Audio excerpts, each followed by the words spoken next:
Hello everyone and welcome back to another Raiders video. In this video, I'll be giving my Raiders-Chiefs game recap, so let's get into it. A very Merry Christmas indeed, as the Raiders do beat the Chiefs, finally for the first time in about 3 years. The defense played absolutely great. The pass rush was there all day. Coons, Crosby, the interior, Adam Butler, Tyree Wilson, everyone was in there the whole day. The run defense stepped up as well. Pacheco had nowhere to go. Lost his helmet a couple times. Great run defense, great pass rush overall. Our D-line absolutely dominated. And they have a pretty good offensive line too. So it was impressive to see.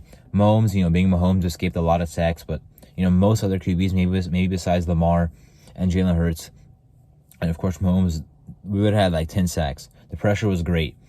He was running for his life out there. It looked like the Super Bowl when they played the Bucs, and he had to run for his life the whole game. That's what it looked like to me. He was running everywhere. His receivers were not really helping him out that much. They really couldn't get anything going. I was worried really at the end of that first half that in the second half they would adjust and get back in the game, because our offense didn't really do anything, obviously. In the second half, we scored one field goal offensively, and our defense got us those points to win the game. I was worried that they would come back, but the defense held strong the whole game. They had one touchdown drive there to make it 20-14, but of course our offense stepped up and killed the rest of the clock. And of course we won that way with Zamir White running hard, 145 yards rushing.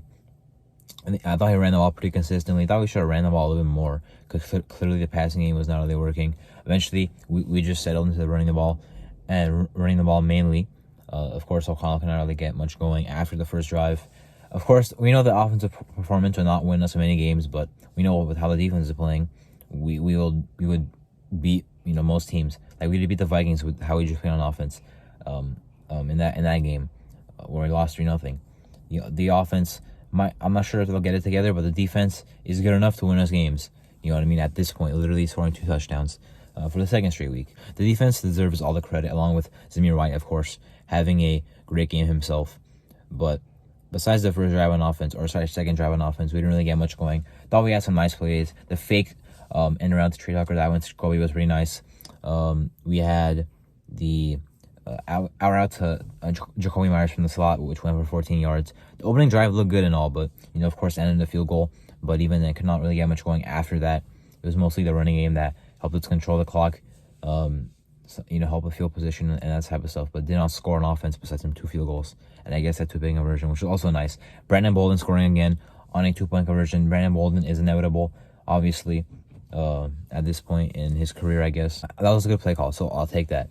But the defense just being so clutch. The run defense also being good helped our guys stay in the back end, because when our run defense has been bad this year, we need our safeties to come in the box and help. With this game, that was not the case, because they can stay back and play deep, because the run defense holds up in the front four, really, with our front 4 guys. Diablo playing great, playing great. Neil Hobbs in the slot playing great. I mean, the whole secondary, we just have a bunch of great young players. I think the broadcast mentioned it. We don't have anyone that's over 5 years of experience. I think Marcus Epps is in his 5th year. Besides that, though, I mean, Jack Jones, 2nd-year player. Nate Hobbs, 3rd-year player. Merrick, 3rd-year player. Epps, 5th year, yeah. Jack Jones, 2nd year, I think I already mentioned. I think Robertson is a 4th-year player. A bunch of young guys playing really well. I love how they played. I love how the tackling went, right? The physicality. That's what we did. That's what we did at Kansas City did not do. The physicality, the tackling, the rallying. It was really nice to see. The defense just being everywhere, really. Like, every time they ran the ball, I feel like we had a guy right then and there ready to take him on. And some guys that came in and helped bring them down. A lot of high effort in this game as well, which is something that we have pride in on there. Antonio Pierce, of course, played pretty disciplined. I believe we had like 4 penalties. It's not too bad with that front, as we are the least penalized team in the league, at least entering this week. So I'll love to see that. The coverage is great. I mean, the pass rush is their thing, but even then, the coverage was also good in the back end. Mahomes had nothing to throw to and nowhere to run. Well, he had places to run, but he had nowhere to stay. He had to run, right? He didn't have time in the pocket. So absolutely love what Patrick Graham did this game. This was a wonderful game to watch. And going forward, we have the Colts now. Again, if we lose it, we're eliminated officially, though. So this whole thing can come crashing down. Of course, now we also don't have 11 days of rest. We have 6. So now we play the Colts on a short week. So gotta be careful not to get caught slipping and still celebrating over the Chiefs win, because we have 2 more games to win. If we lose this week, the season is over right away, right? So we have to win that game. I mean, overall, I think we are in a great spot with what we can do, because If we beat the Colts, that'll give us a tiebreaker over them and the same record over them, so we'll jump them. We already passed the Broncos, right? The Chiefs haven't even won their division. I mean, if they lose to the Bengals, that'd be pretty helpful in us winning the division. But I don't know if we will win the division. I want to get in the wild card, because I don't think we will win the division. So if the Chiefs beat the Bengals, that'll also help us do that because the Bengals are ahead of us by 1 game. But if we beat the Colts, I mean, that would literally put us above them.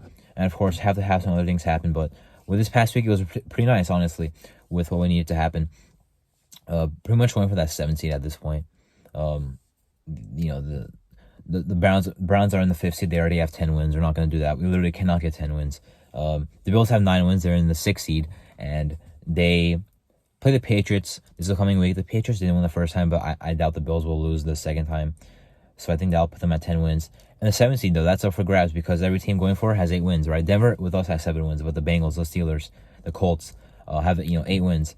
And we can still realistically get that spot. You know what I mean? Got to beat the Colts. Got to beat the Broncos. I would love for the Broncos to lose this week, but even if they don't, we can beat them ourselves in week 18. To at least, if we lose in week 17, to keep them out of the playoffs because, they're pretty much in the same spot as we are. Except we have a tiebreaker over them for now until we play the second time. Regardless, gonna have to play a little bit better on offense because I'm not sure how many times the defense will play like this. But hopefully they come right out and play again like that against the Colts. And the Colts, Shane Steichen is a very good, I think that's how you pronounce the last name. He's a very good offensive mind, a very good rookie head coach. He has him at 8-7 with, Richardson going down and them having Gardner Minshew. So, and for other injuries, they also have Zach Moss who got hurt, Michael Pittman who got hurt, and Jonathan Taylor is back from injury. But they have injury questions themselves.